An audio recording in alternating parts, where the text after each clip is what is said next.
Hey, welcome back to my channel. My name is Megan and I'm a professional writer, a published author, and a bookworm. I feel like I look like a hot mess today, but let's keep going anyway. In today's video, we're talking all about how to develop cool, exciting characters for your novel, ones that keep readers engaged. I'm not here to tell you what to do or how to write. Rather, I'm simply sharing things that I've tried and what's worked really well for me. And if you happen to learn something new, great. Thank you to the viewer who suggested this topic. I think we were talking about how to write villains, but I wanted to start with how I go about writing characters in general. In a previous video, which I will drop the link to below, I shared how one of the big things that I struggle with in writing novels is pacing and increasing the tension as the story progresses. And tension, conflict, is vital for a good story. Something else that I was doing poorly in earlier manuscripts but didn't realize it at first, I was writing characters who were super flat. They were very one-dimensional. That's a no-no because having richer characters, meaning rich in thought and emotion, helps establish conflict, and conflict is vital for a good story. It doesn't work without multi-dimensional characters. So how do we do that? This is what I did for my current work in progress, Chasing Ghosts. It's a mystery and also kind of a psychological thriller. Now, I kind of do this alongside my plot. I feel like they have to go hand in hand. The plot can't exist without characters and vice versa. So after you watch this video, be sure to go watch the other one on how I outline my novels. What's helped me a ton in writing magnetic characters is considering the journey that they're going to take in the book, and I ask myself a few specific questions. Okay, the first question I ask myself is, who is this character when you first meet them? In Chasing Ghosts, when you meet my main character, Anthony, you learn that he's grown up very sheltered and he's very naive. We know that he's a little bit oblivious to the things happening around him, almost childlike. We know that as a hobby, he loves ghost hunting. His relationship with his parents, who he lives with, is mostly okay but kind of strained. And we know that he suffered a loss in his family when he was a child, and this has left him with trauma and unhealed wounds, one of which is he feels like he's losing his mind. Namely, he experiences severe mood shifts and gaps in his memory. So that's the beginning for Anthony. The second question I ask myself is, what is this character trying to accomplish? What are they trying to achieve? What's the end goal? Yes, I start at the beginning and then I skip all the way to the end. Let's go back to Anthony. Within the first act of Chasing Ghosts, Anthony discovers that his parents have been hiding things from him, like keeping big secrets, possibly having to do with the loss that they experienced. And they won't tell him much. In fact, his father actively tries to hide these things, even once Anthony starts uncovering them. So Anthony decides that the only way he'll ever learn the truth is to figure it out himself, which sends him on a trip from Michigan, where they live, to a small town in West Virginia. We know where he starts, we know what he's trying to achieve, but we're not done. The third question I ask myself is, what's stopping him?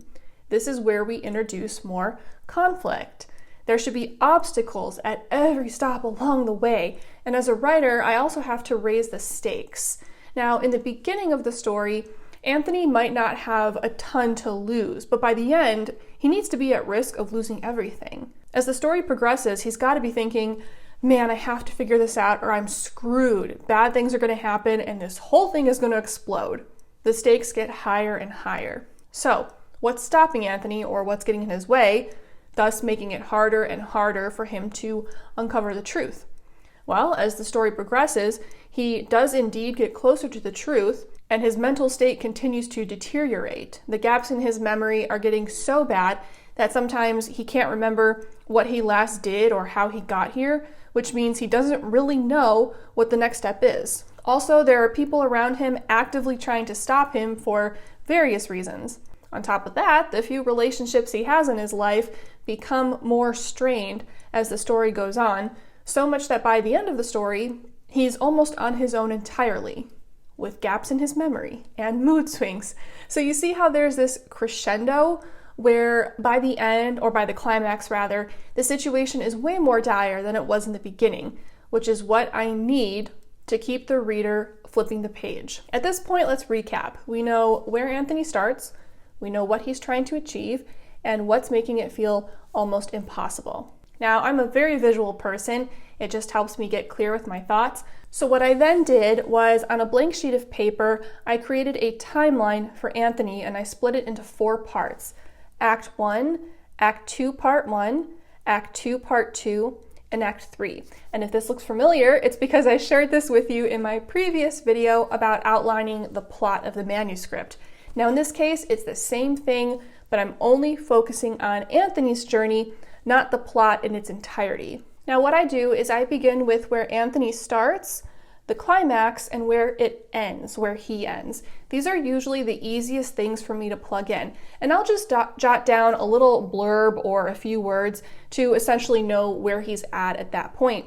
And then I start filling in everything else. As I do when I'm building this out for the plot of my story, I ask myself, what has to happen for Anthony to get from here to here? What has to happen? Well, I know that he needs to get himself to West Virginia. How? In Chasing Ghosts, he drives. That happens at the very beginning of Act 2, around here. Now, we need conflict. How can we throw an obstacle in Anthony's way during this drive? I added in a road rage incident. That allowed me to illustrate his mental health, which ties into the whole story, and it also strained the relationship with his friend a little bit. The friend drove with him. So that's perfect. And then you keep going. As you're filling in this timeline, you have to be able to define how the tension is building, how the situation is much more dire here, as an example, compared to here. If you can't identify that, then you don't have tension and the story will be flat. You can do this with as many characters as you want. Personally, I only did it with my main character, Anthony, and for the other supporting characters, I just included them when I did the outline for my whole plot. That was enough for me personally. Your story might be different, so you just have to do what works best for you. I've learned that I need to invest a lot more time in plotting and outlining and character development than I thought in previous manuscripts. I realize now that it's worth slowing down and doing all of this extra work in the beginning, because when I do start to write, the story flows so smoothly. It's like butter. It's beautiful. And that's why I believe that Chasing Ghosts, in my opinion, is my best writing yet. I slowed down, I took the pressure off myself, and I have spent so much time here, both on the version for Anthony and the version for my plot as a whole, and it's helped me get unstuck in exactly the way I needed. Yay. Okay, that's it for today. I hope you found this helpful. If you have any thoughts on this subject, or if you just want to say hello, be sure to drop me a comment. And if you haven't already, give this video a thumbs up and subscribe to my channel so you never miss a new video. And I'll see you next time. Bye!